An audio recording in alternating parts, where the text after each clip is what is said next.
It's great to be here today. Our speaker that we have invited comes to us from a physics background, but is not here to give a specific physics talk, as we've heard so far in other ones in the series.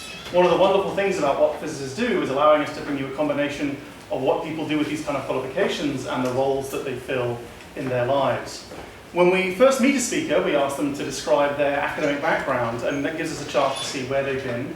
And we often tell the students sort of where their qualifications have come from. So our speaker today has an undergraduate degree in physics and began a postgraduate PhD degree in physics, but basically kind of pulled a slightly higher qualified Bill Gates maneuver. He did not complete his PhD, but nonetheless went on to wonderful things after that. So with that said, let's give a very warm welcome to our speaker today.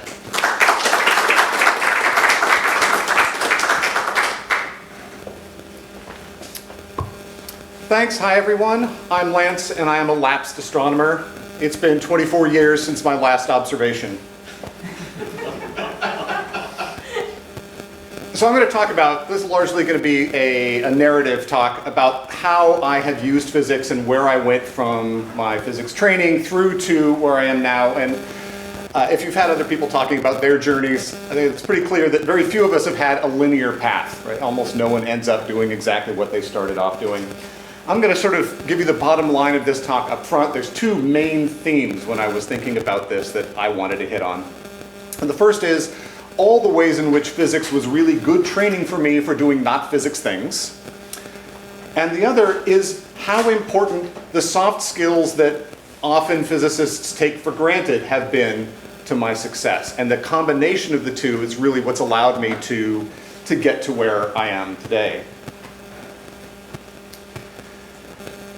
And I see there being four fundamental capabilities that I learned as a physicist, or that have informed what I've achieved over the years.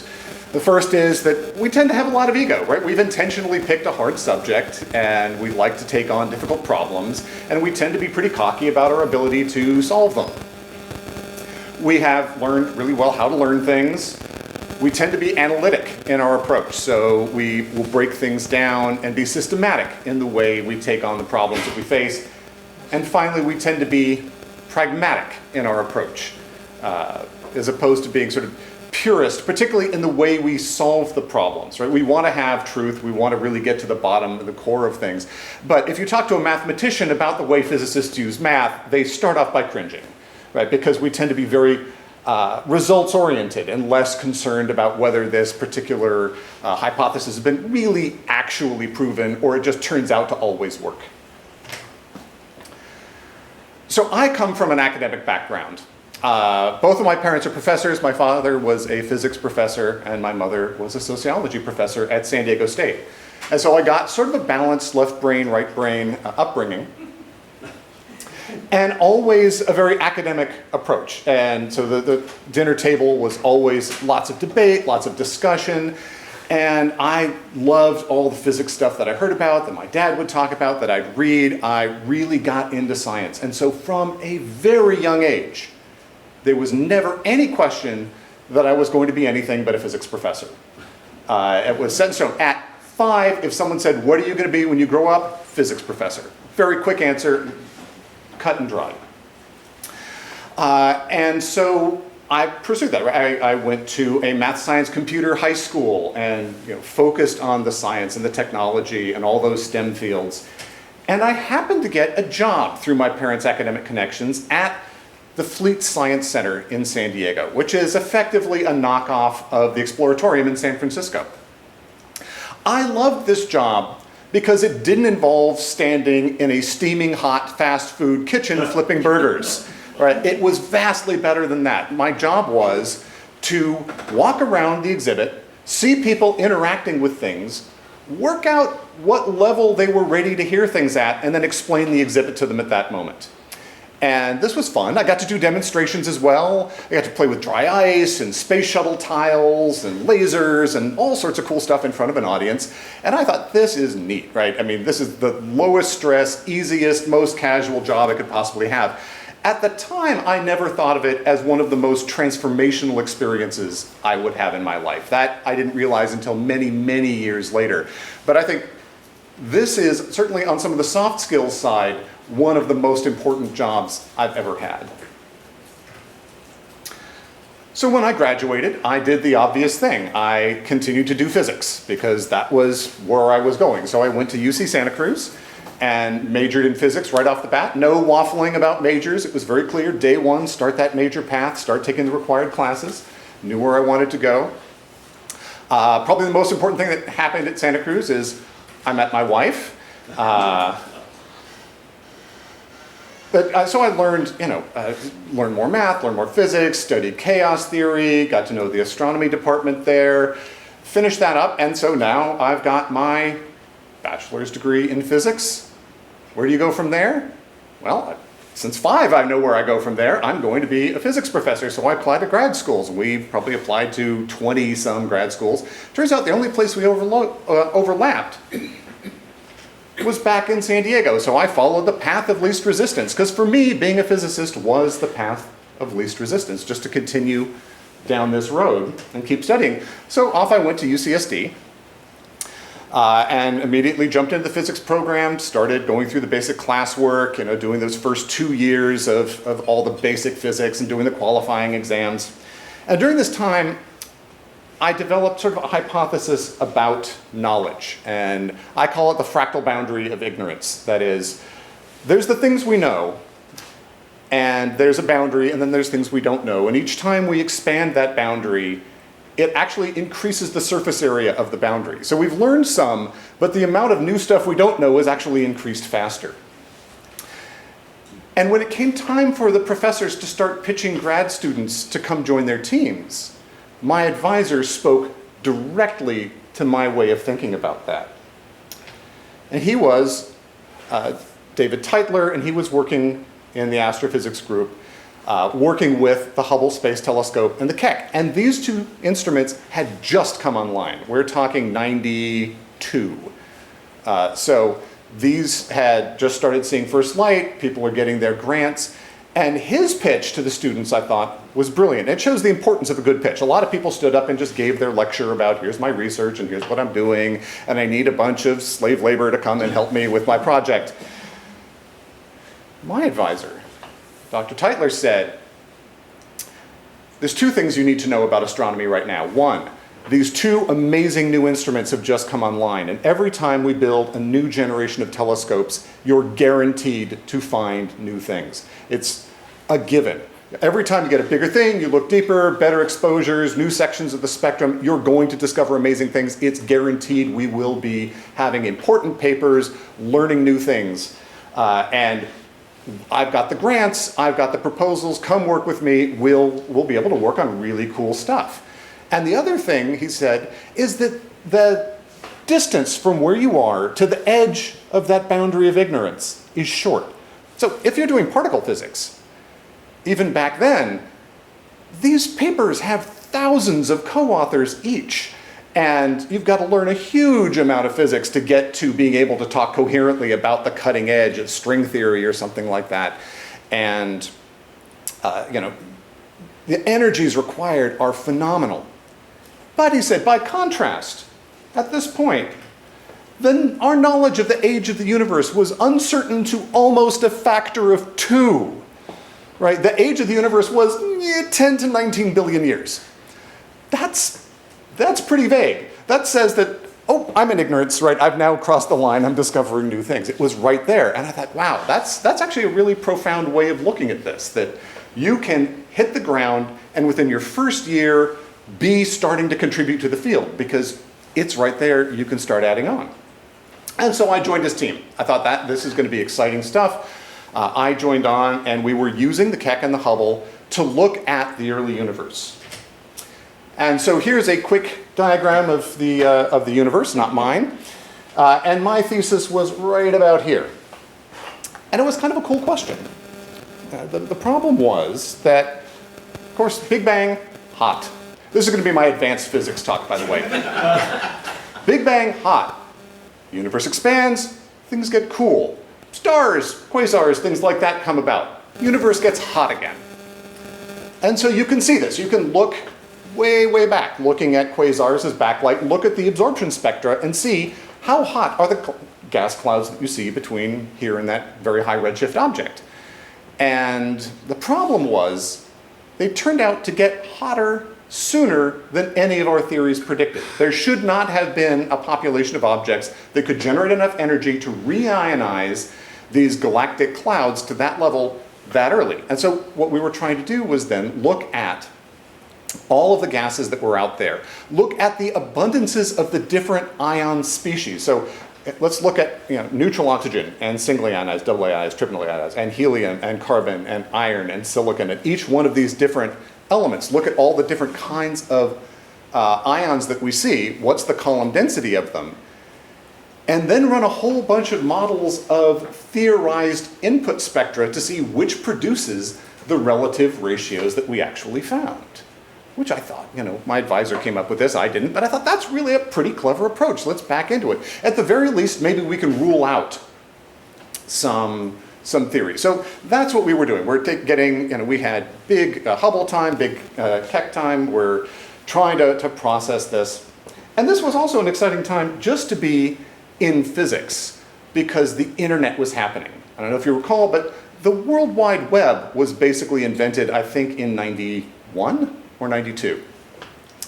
It didn't exist before. And so the internet's super nascent. It's just shifting from being academic and military only to being publicly accessible at all. There were debates about whether you could have commercial traffic running over the academic backbone of the internet, whether that was a legal thing to do.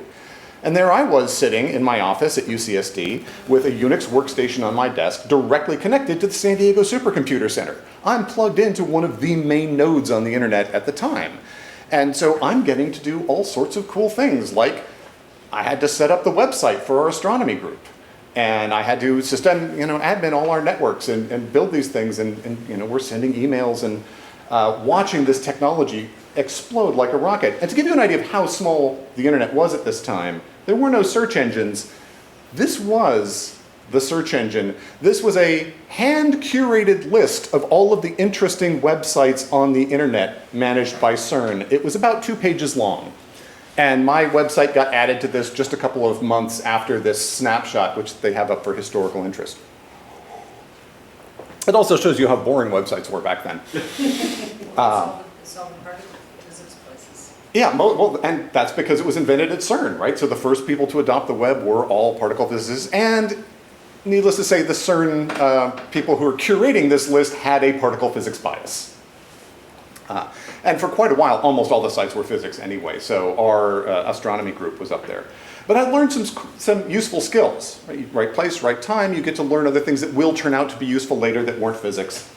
And the two things that I took away from this was half-assed coding and half-assed system administration. Because we all know that when you've got a research group and you've got some network of computers, the grad students are going to run it. And so you've got to learn how to write your data analysis software. You've got to write the things that are going to extract the data off the 9-track mag tapes that the Hubble Space Telescope would mail to us.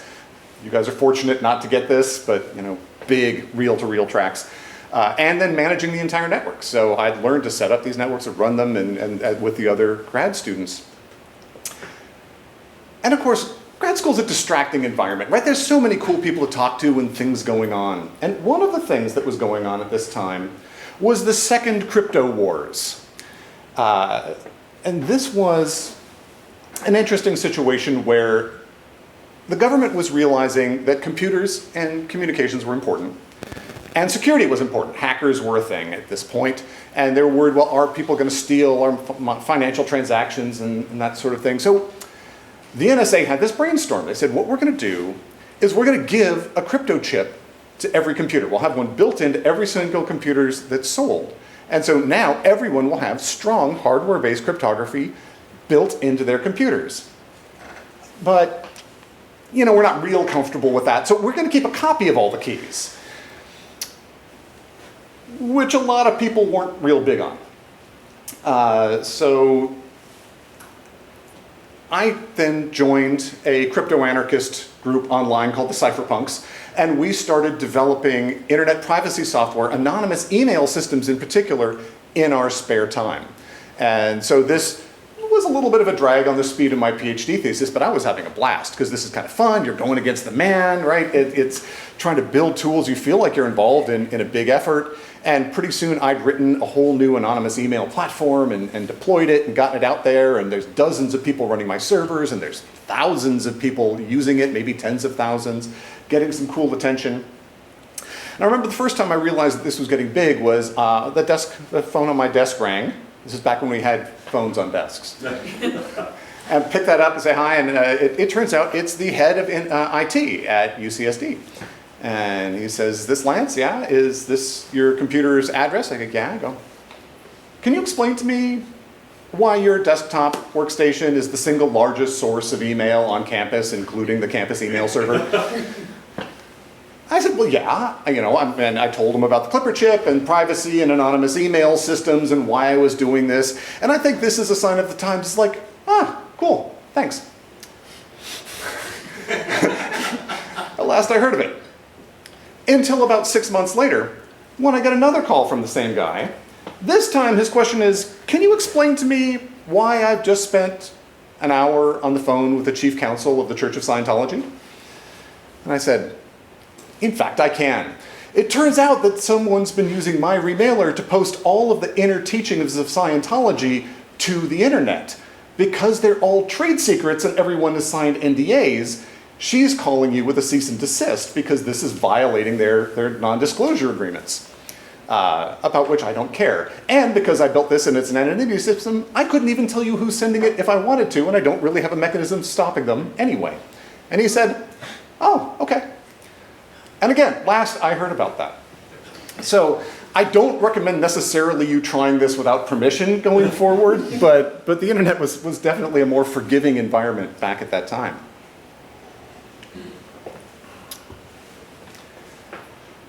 And so I'm working on this internet privacy stuff and cryptography, and I've got really into cryptography. Ironically, I did my high school science fair project on public key cryptography, which is something I'd forgotten about for about 10 years until I got into this, like, this seems really familiar, and jumped into all that stuff again. But while that's going on, I'm starting to get frustrated because the research isn't going as well as I might have liked. So my advisor had gotten me this one great spectrum, and it was really great time to do spectroscopy with the Hubble Space Telescope because the mirror was still messed up at this point, and so you couldn't get pretty pictures. So all the time went to spectra, and with a spectra, it actually doesn't matter. All it means is that the little dot is slightly larger, so not quite as much light gets through the slit, but the slit's the same size, so all you do is you maybe add 15% to the exposure time, and you're right back where you started. Awesome. So we had 100 hours on this one quasar, one exposure. And at the blue end, which is what I needed, because I had amazing data from the Keck from the ground, right?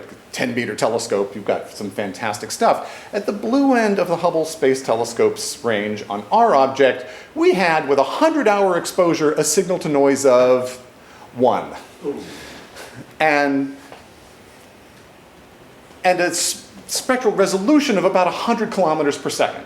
So I'm not really resolving things, Doppler-wise really well. Whereas the Keck, I was getting, 200 to 1 signal to noise and a spectral resolution of about 1 kilometer per second. The other thing I discovered is all of these clouds that people said, oh yeah, there's a cloud in this galaxy. No, well, and of course, if you think about it, of course not. There were like 5 or 6 subclouds, all with their own peculiar velocities, all orbiting inside the galaxy. And if you've got high enough spectral resolution, you could see all of them. And of course, adding to complication, each one had a different optical depth. So if you could resolve them, you discovered they were all ionized slightly differently. And with the Hubble, it just made one big line. You really couldn't decompose them. You couldn't see, okay, which part of this one big curve actually came from which one of these subclouds. And I was discovering that I actually couldn't, with any reasonable confidence, rule out any of the input models that I was working with. So I was beginning to feel like my PhD thesis was going to be 100 pages of, here's some interesting data analysis techniques, and I wish I had a bigger telescope. But the next larger space telescope is coming, well, not yet, right? So it would have been a long PhD.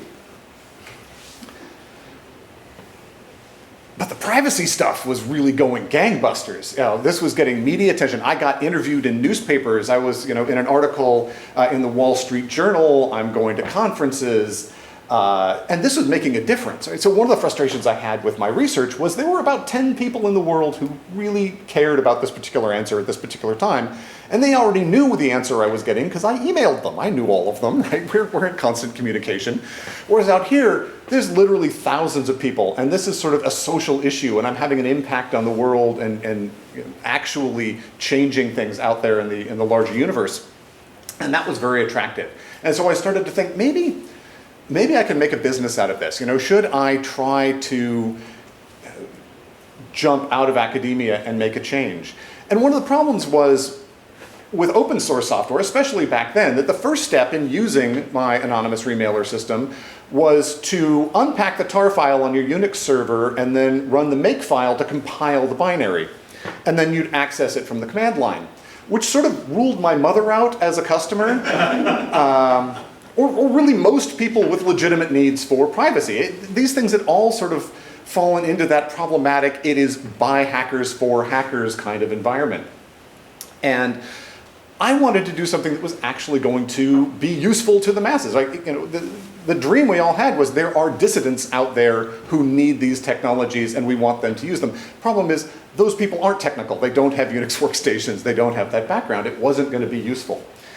And I talked a lot about this, and I think a lot of people talk about this sort of thing, like, I'm going to start a business someday, I've got this dream, I want to do it.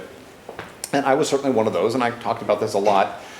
And then I hit an epiphany. There was sort of a turning point for me. And I was driving down, and effectively it was this moment, I was driving down the highway by UCSD, and there's a billboard up by the shopping mall, from University Town Center, and it was always advertising something. Here's ladies' shoes, here's the Macy's white sale, here's the whatever, just whatever thing was going on in the mall at the time. And this one day I drove by, and it said University Town Center, http://utc.com. I had literally never seen a URL on a billboard before. First time I'd ever seen one, and it was this explosion in my head, and I said, the internet's arrived, it's gone mainstream. Right? If you're putting a URL on a billboard, you've now kind of hit this tipping point, and that was the tangible evidence to me. And I said, I kind of suspect that the window of opportunity for a business clueless astronomer to start a successful business may be closing. And I want to jump in now, because it wasn't a crowded field yet. You talk to people about privacy on the internet, like, you need to worry about privacy on the internet, and the usual response was, wow, what's the internet? And so, which turned out to be useful because I had a lot of time to learn because I had no idea what I was doing. But I became one of the statistics, right? Wow, that font got messed up. I think it's 20, so about 10% of physics PhDs become academics. This is the problem with exporting it from Keynote to PowerPoint. And only 27% of graduates end up with jobs that reflect their majors even. So you run into people all the time. And I see physicists everywhere because most of them don't stay in physics, but it turns out that they've got a lot of skills that apply in a lot of other places. One of which is that physicists have ego, right? That was the first line item that I had on that early slide. And we tend to be cocky about things. So I figured, I'm a physicist, I can solve problems, I know how to learn things, I know how to work things out. I should be able to start a company and be successful, right? No question about that. So that's what I did. I started a company called Infonex. And you can see that one of the skills I don't have is art. But Infonex, I decided to start a ISP because there weren't many ISPs yet. Everyone needed them. And I knew it would give me a platform so that I would be on the internet. I'd have servers, I might have employees, I'd have high-speed connections. And so when a better opportunity came along, I'd be able to then pivot into that. So really, I started this with the plan to pivot because I knew I wanted to do privacy.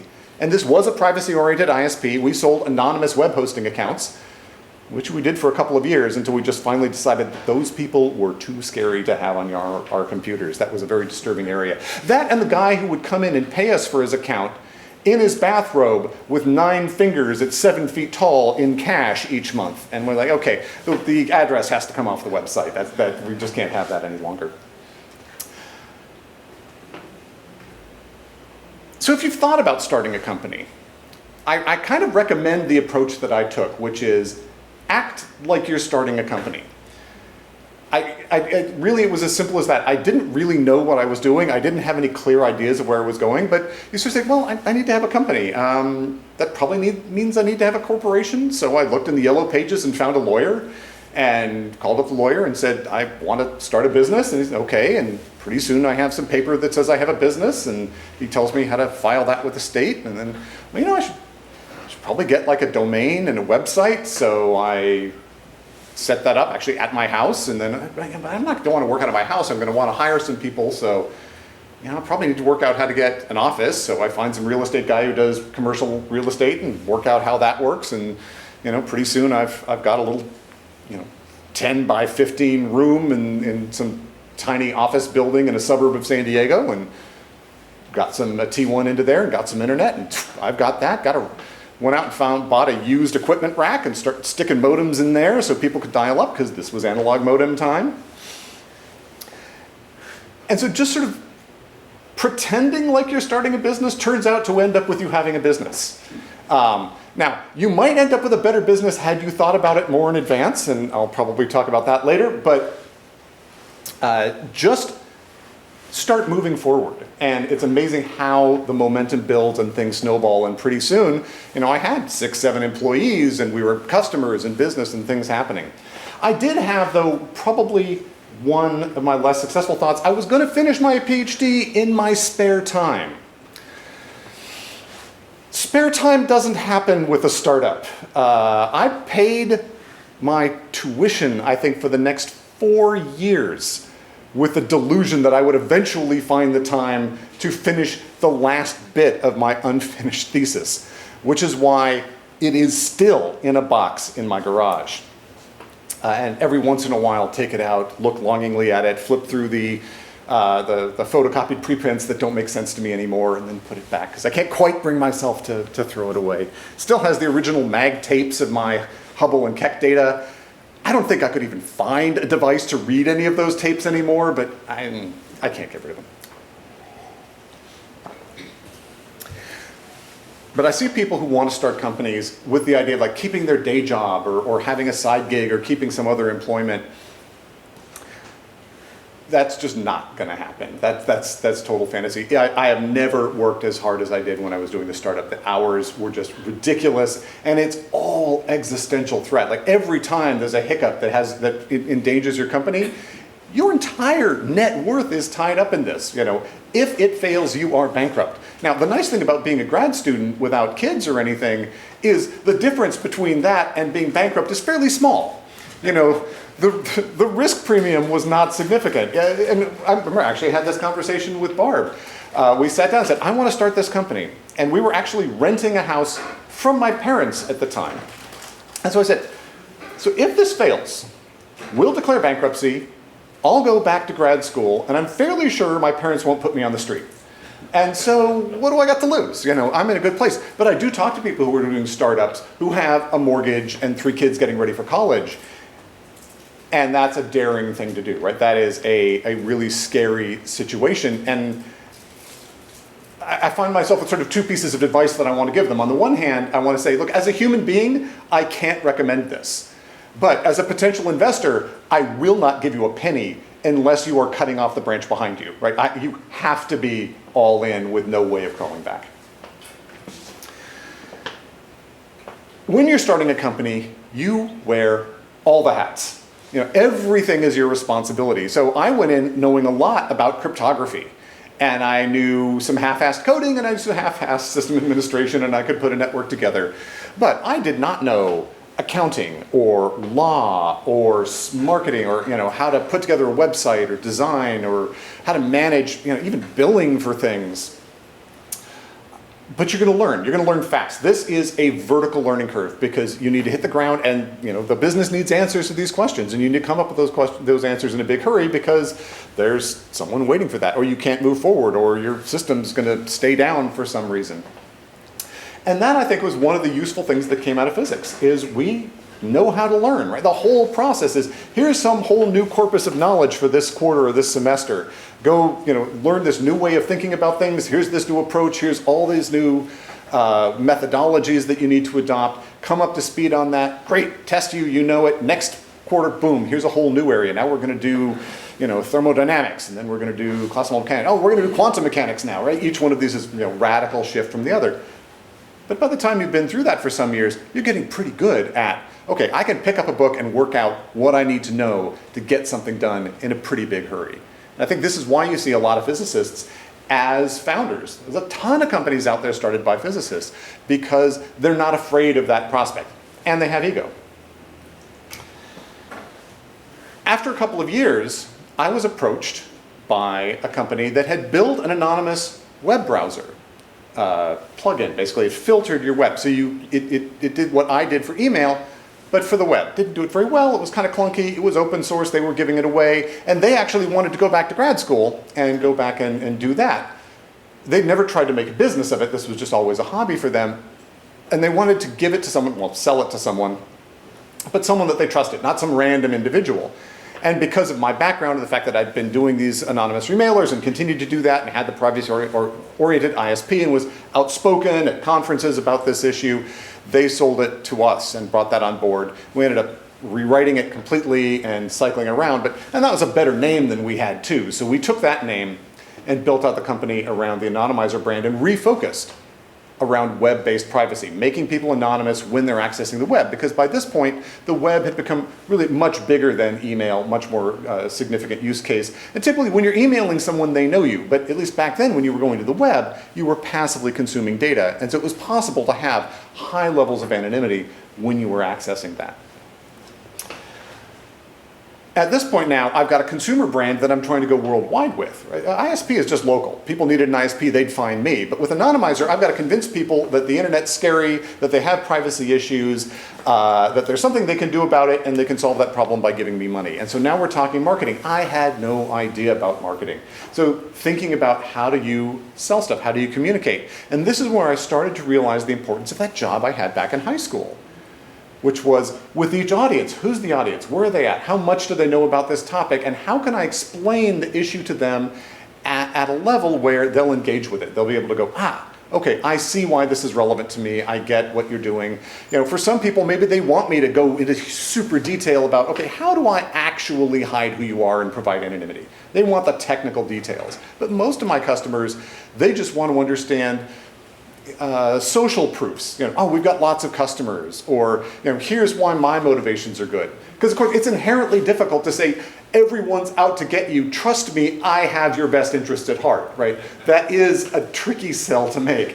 But this really helped me, and I also learned to do PR. Did interviews. A lot more with TV, radio, newspapers, and we got a PR firm. And with a good PR firm, you have to check your ego at the door, because every interview I did, they did an hour-long debrief afterwards, tearing apart literally everything I did wrong, every interview. It was extremely painful, but made me a much, much better public speaker, better interviewer. It's come up a lot of times. It's sort of funny. For example, Barbara and I went to New Orleans once. She's into horror. We were doing a voodoo tour. There happened to be a reporter along doing an article about this voodoo tour. Everyone else on the tour cares more about the voodoo tour than I do. I mean, I'm not disinterested, but it's not my personal passion. She walked around and talked to all of us who got every single soundbite in the article. Because I speak in sound bites. I knew how to take my reactions and put them in a little tight, pithy form that would work well within her article, because I kind of understood how the reporter needs to ingest things. Same things happened after the fire. We almost lost our house in 2017, and when we evacuated, we assumed we had. And we ran into a reporter in Petaluma at a gas station, and she's interviewing us, and she must have interviewed 100 people that night. But my quotes are all over that article. I was getting calls from people all over the country who were like, I'm so sorry to hear your house burned down. Like, actually it didn't. We just thought it had when I talked to the reporter. We also got very analytic about things, right? Physicists know how to analyze, and that's really important with business.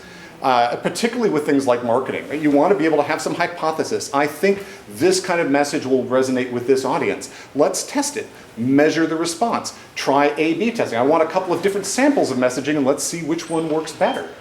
Right? It's all about that marketing strategy to try to improve what you're doing. And as an example of how your intuition can be wrong, we're selling privacy. Right? People wanting to use the web anonymously. And so we said, who needs anonymous web? Well, probably people who are doing things they're embarrassed about, that they wouldn't want people to know. Well, so it doesn't take very long from there to go, well, what are they embarrassed about? Well, most people are embarrassed about porn, but a lot of people look at porn. So pretty soon we're looking at buying banner ads on the most horrendously disgusting pornography sites you can imagine. And so we did. We bought big blocks of banner ads on these sites saying, hey, people can track what you're doing. You probably don't want that. Go click here. Failed utterly. We made no sales at all, which is why testing is important, right? If I just navel gazed, I'd be like, yeah, throw all the budget at that. That's a guaranteed winner. No, not at all. My theory is these are goal-oriented web servers and we were not the tits they were looking for. It's just, they're very, very tunnel visioned around what they were trying to do. But you do this everywhere, right? Do you do magazine things? When we work with the military, do you put it into their periodical, or do you go to conferences, or do you do one-on-one sales? All of this needs to be tested over and over. You're continuously coming up with hypotheses and then running tests and experiments to see how they actually work. One of the most successful things, though, was taking advantage of opportunities. We got subpoenaed. We got subpoenaed a lot. Not surprising, we're providing anonymity services. A lot of the people who want to use anonymity services are not doing the best things. They're harassing, they're maybe committing crimes, they're maybe doing other things. And so we would get law enforcement coming. Someone come over the fax machine, sometimes they'd come by email, often they would drop in person. And I remember one time we had a couple of FBI agents in our office and they were talking to us and I'm explaining why I can't help them. I said, here's why the architecture of our system makes it impossible for me to tell you who did this thing that you want to chase down. I'm sympathetic, I don't want bad guys using my system, but here it is. And then I had a brainstorm and I said, however, how are you going after these bad guys? If you go to their websites, they can see who you are. They can track you just as well as anyone else can track you, just like you're tracking bad guys. How are you infiltrating some child pornographer or some terrorist or some drug dealer? How are you getting into there? And I said, that's a pretty good question. We really haven't looked much at that. And so we were able to then get out there. So opportunity is an interesting thing. I've really found that if you keep your mind open to it, there's an enormous number of opportunities all the time. Even things like when you're doing research and you get some unexpected results, or you're talking to someone and you see some synergistic thing, you can say, oh, that's kind of cool, or you could, oh, that would be an interesting experiment to do, or we could follow that down. I know my advisor was really good at that. Spotting those things was something that a lot of people had seen and hadn't really thought was all that interesting. He'd say, I can see how we can take advantage of that and move in that direction. The interesting thing, though, is it isn't about taking all the opportunities. One of the things I've learned, it's sort of a common saying in the startup community, is it's more important what you don't do than what you do. So while you're keeping your mind open to all of these opportunities all the time, you also need to maintain focus on what you're actually trying to achieve. Because otherwise it can be very tempting to follow every squirrel that jumps out from behind a tree. And then you're not getting anything done, right? You're not actually making much progress. It's the new shiny, it's the new shiny, it's the new shiny. But sometimes that new shiny is the direction you should be going. So it's an interesting dichotomy. On the one hand, you want to be always looking for those opportunities. What does this mean? Is this something I could exploit? Is this something I'd take advantage of? This is the new direction I want to go. And is this actually worth taking my eye off the ball and diverting resources from what I'm doing to some other kind of activity? And then 9/11 happened. So we've been running, we survived the dot-com collapse of 2000. We're rope-a-doping along, and we woke up one morning and this was going on. And we went into the office and we're all shell-shocked, as everyone who remembers that day was. And we sat around and say, how do we do something? How do we contribute? How do we make a difference and do something relevant in the world in the context of this? And watching what was being discussed, one of the things that popped out within hours of this was the FBI set up a tip site on their website, fbi.gov/tips. Send us tips about terrorists. We want this information. And I looked at this and said, okay, so there's some problems. First, this is in the clear. It's at fbi.gov. They're leaving all sorts of trackers all over your computer, so anyone who looked at your computer could see where you'd been and that you'd gone to this tip site. And they got a lot of tips that were pretty ridiculous, but anyone with real information about real bad guys who went to that tip site is probably getting killed for it. And so we said, well, we know how to do this stuff. We know how to set up encrypted websites. We know how to set up less attention-grabbing URLs. We know how to scrub the metadata so it doesn't land on the person's computer. And so we called up the contacts that we had in the FBI at that point and said, hey, we'd like to set up a secondary tip site for you so that people can go and give their tips through our website. They'll be safer. We'll just directly plummet on the back end into your system, and you'll get them. How do you feel about that? We're thinking the price of $0.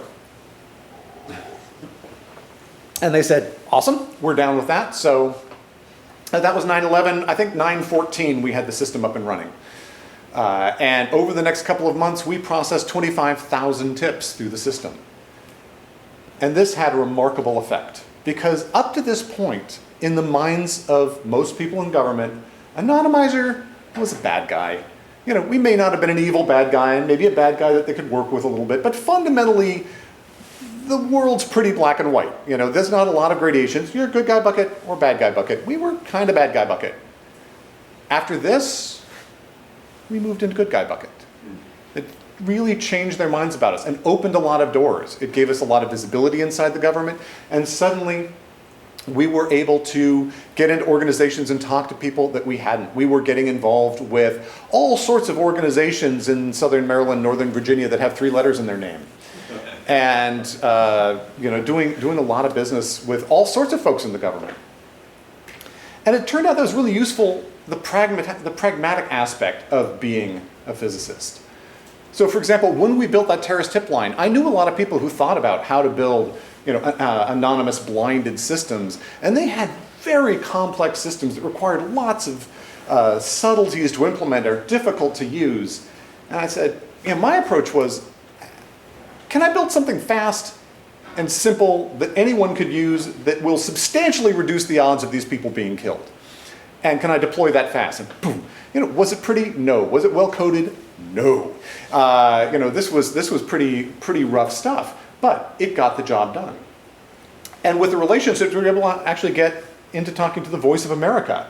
And they needed anti-censorship systems. The Chinese and the Iranians were getting really aggressive about blocking the access to to information on the internet. And someone had put out a press release saying, we've got this big contract with the Voice of America doing anti-censorship against China.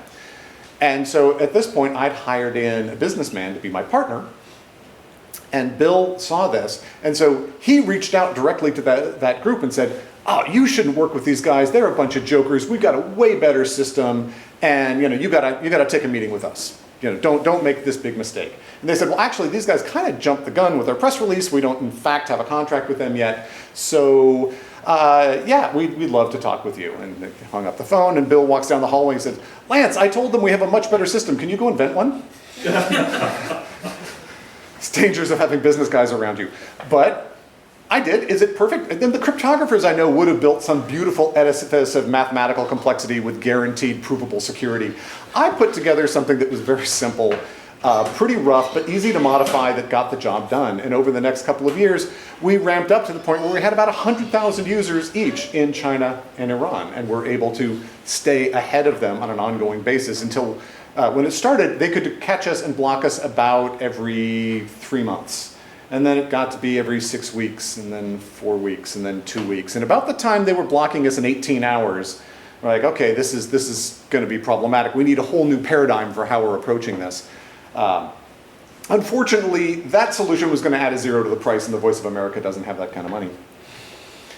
But at this point, I'm doing sales, which is a whole new mind-blowing thing. You know, sales had always been like, oh, making fun of salesmen, it's this terrible thing. And now my whole job is sitting down with the government. And I took some time to wrap my head around what that meant, how to communicate, how to work with them. Because these are complex sales that we're doing. I've got to go in and understand their problem. What issues are they solving? Who's their opponent? How resourced are their opponents? What kind of failure modes are they experiencing? How can we create a solution that will achieve their goal, generally to be able to operate undercover on the internet against some person looking like someone in a particular country with some kind of background against some level of threat. And I need to explain to them why our solution is going to work and how it is and how it addresses the concerns they've got. And so my ability to be technical and really understand all the details of our stuff and communicate that, but communicate it at whatever level, right? If they've got their IT guy there, he wants to be in the weeds, I can be in the weeds. If it's some two-star general who's running the program, I probably got to be much higher up. Although actually it's surprising how many physicist generals there are. It's people who make flag rank are a very academic group, way smarter. Everyone makes fun of generals. You meet a few of them, they're a really impressive group. But this was something that took a lot of time for me to wrap my head around. Again, that soft skill side of things. And I think that high school job, once again, coming to my rescue, made a huge difference. But it's that combination. Have the technical side, but also being able to communicate it. And I see this over and over, even in people I hire. People can do very well if they can do one or the other. But the people who can do both are rare, and they tend to rocket up into the upper ranks of the organization, right? That's where you get the C-suite people, because they can do both of these. They can talk both talks. But we were growing fast, and we got to a point in the mid-2000s that we were having problems with more growth. So we're throwing off money, we're highly profitable, but we don't have that many connections into the government. None of us are government people. We're located out in San Diego still. I moved to DC to help establish a sales team in DC. Told my wife it was going to be for 6 months, but we stayed for 5 years. Bait and switch. But we started thinking, okay, this is still an existential threat, right? One big hiccup could tank the company, and my entire life savings in this last many years are down the drain, right? We're now talking 10 years into the company.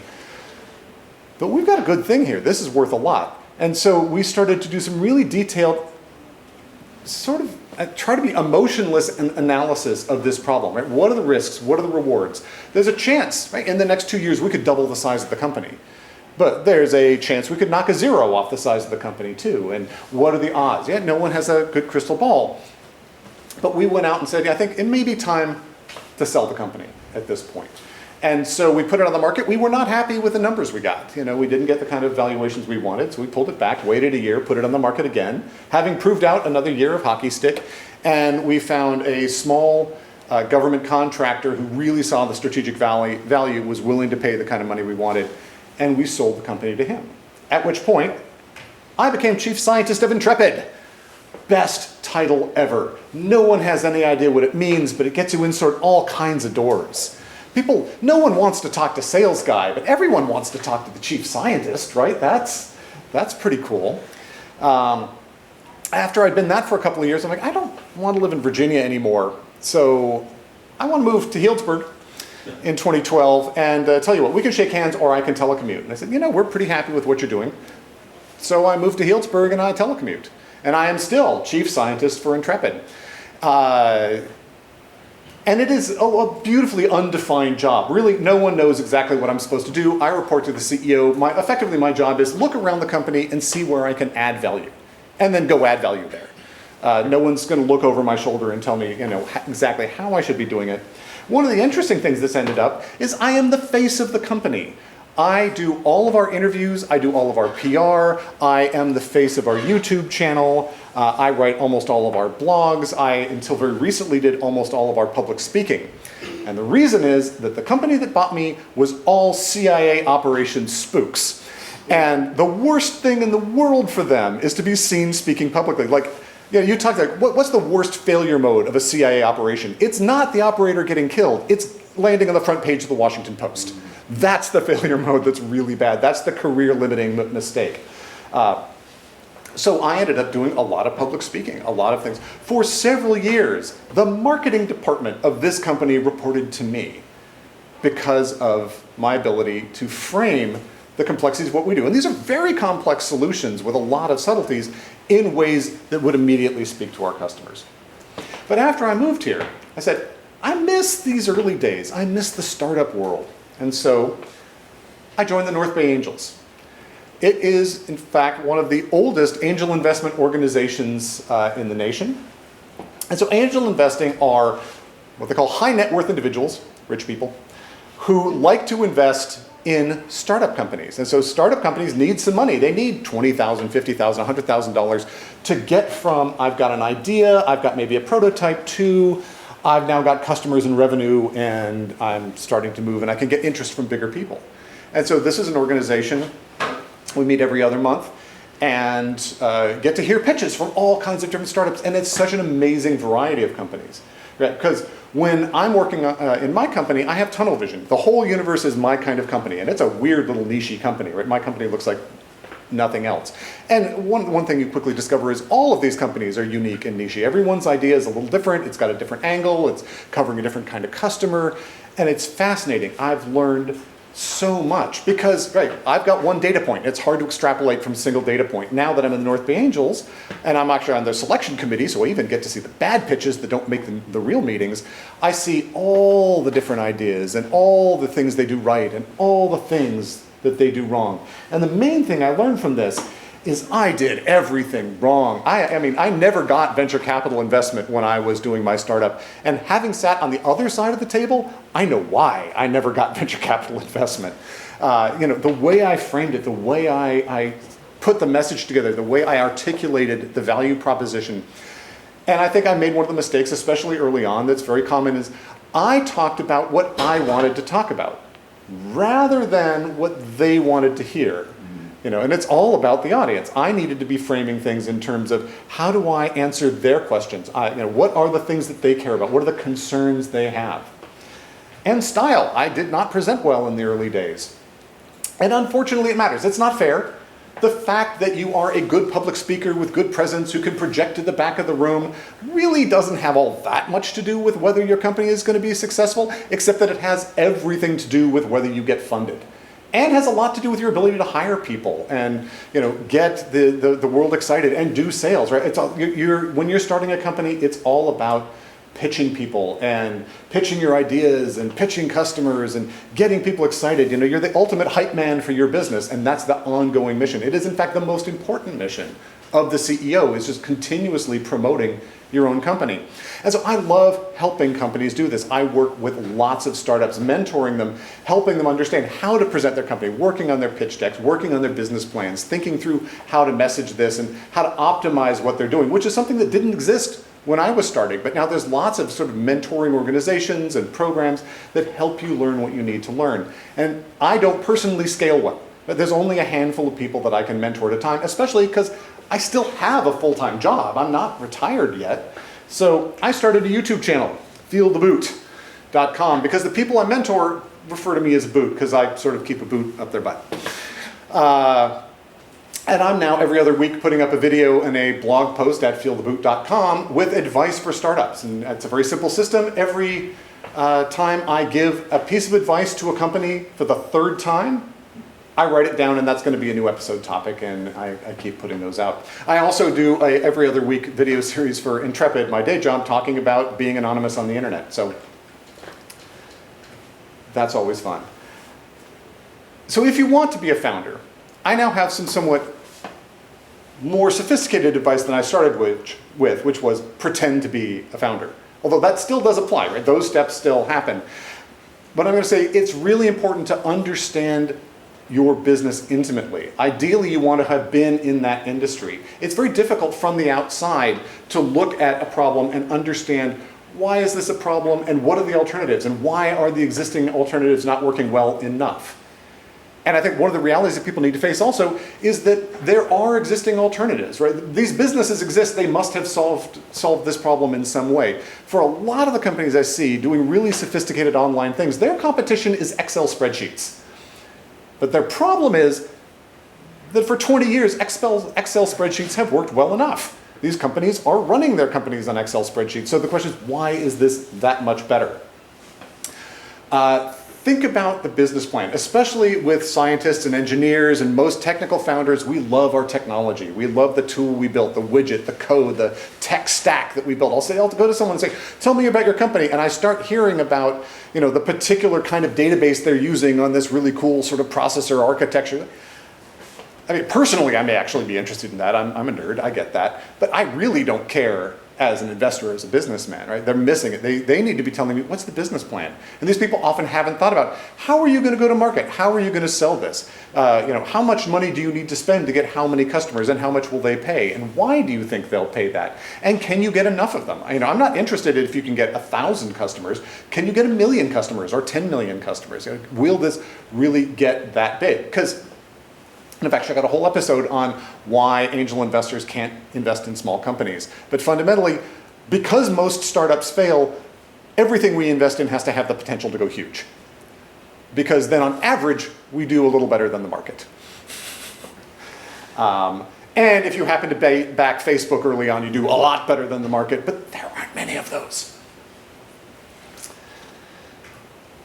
So at the end of the day, none of this would have been possible without physics, right? Without that physics background, it informed each one of these different phases, not directly, right? This was all useful tools to do non-physics things, right? I have not done physics in ages. Even in grad school, I remember once jumping up and down and getting excited, talking to the other guys in my research group 4 years in, because I had done an integral. And I'd been doing a lot of physics, but I had not, that skill not come up. And as we all know, it's usually either trivial or impossible, and you just numerically integrate it. But this was a doable integral, and I was stoked. But simultaneously, the soft skills are equally important. None of these things, I wouldn't have been able to do it. I wouldn't have been able to sell. I wouldn't have been able to grow. I wouldn't have been able to get into the government and follow all of these different opportunities without the softer skills that I either picked up early, learned from my parents, or studied. Things like management. Because I've never really had managers, I made a real academic study of management. How do you manage people? Because it's super important if you want them to stick around and do their best job and not get burned out or frustrated. All of these things were things that I had to spend real effort on because they didn't necessarily come naturally to me as a physics nerd. Anyway, that's what I have. Thank you so much. And any questions?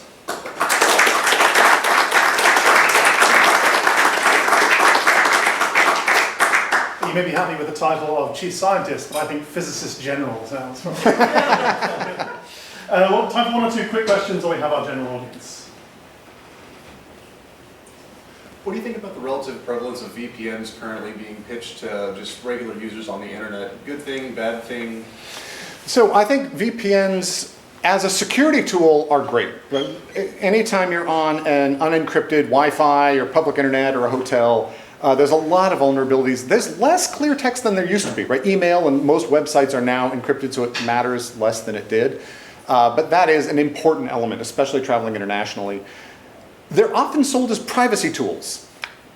That's BS, because the problem is it does hide your IP address, right? It technically hides where your computer is, but most of the identifying information is coming in the metadata. It's the cookies, it's the browser fingerprints, it's all of these other indicators that track and profile you that the VPN does nothing to protect. And frankly, we are sort of in a catch-22 with privacy, because on the one hand, Facebook, and these other social media track so much data all the time, but on the other hand, the only real way to avoid that is to opt out of all the social media. And there's a lot of good things about I use social media. I try to keep it under control for blood pressure reasons, but so VPNs is privacy not viable. I mean, maybe as a piece, but it's actually a small piece. We use VPNs in our technology for the government, but it's just because it can't be coming out of our IP address, but this, all the other stuff actually is way more important. Other questions? All right. Well, thank you. I really appreciate your time and attention. All right, thank you very much.